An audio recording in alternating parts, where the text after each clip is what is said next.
And the 64th Daytona 500 is underway.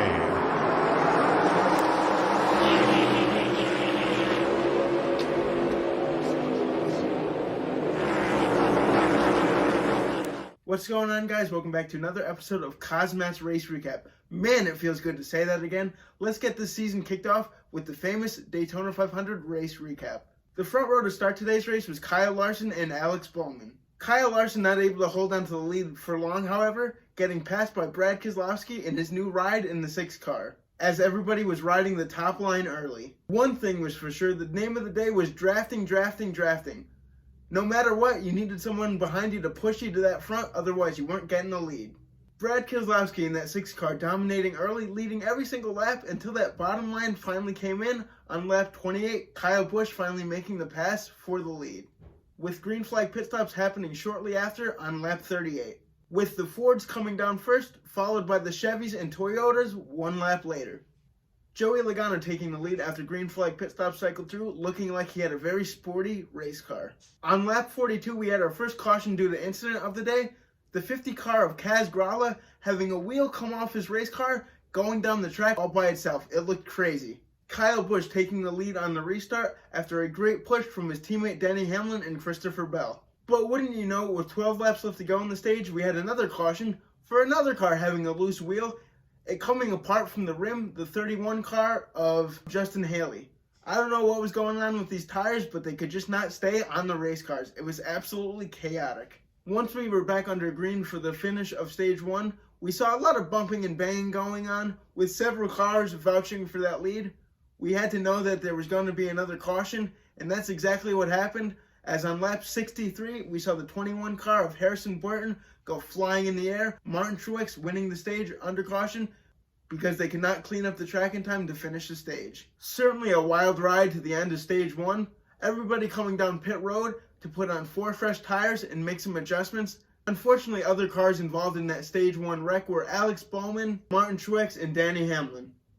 Denny Hamlin not able to continue, ending his day. Tough luck for him, as he was one of the favorites to win today's race. Getting you guys ready to the action of stage 2, things calmed down for the most part, with Ryan Blaney leading the field to green, leading the majority of stage 2, as we hit another cycle of green flag pit stops as we hit the midway point of the race. Brad Keselowski cycling to the lead after green flag pit stops, looking like he had a very dominant race car.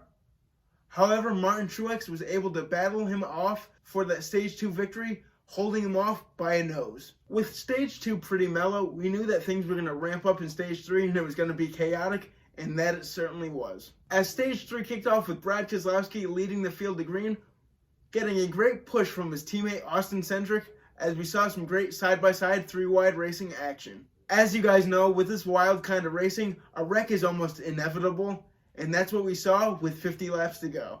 With Joey Logano, Martin Truex, and Tyler Reddick all involved in that wreck, unfortunately for Tyler Reddick, he was not able to continue, and it was also tough luck for Martin Truex after dominating the first 2 stages, winning both. Austin Cindric, your new leader, with 40 laps to go after the restart. However, we saw Bubba Wallace in that 23 car hot on his heels on that top line.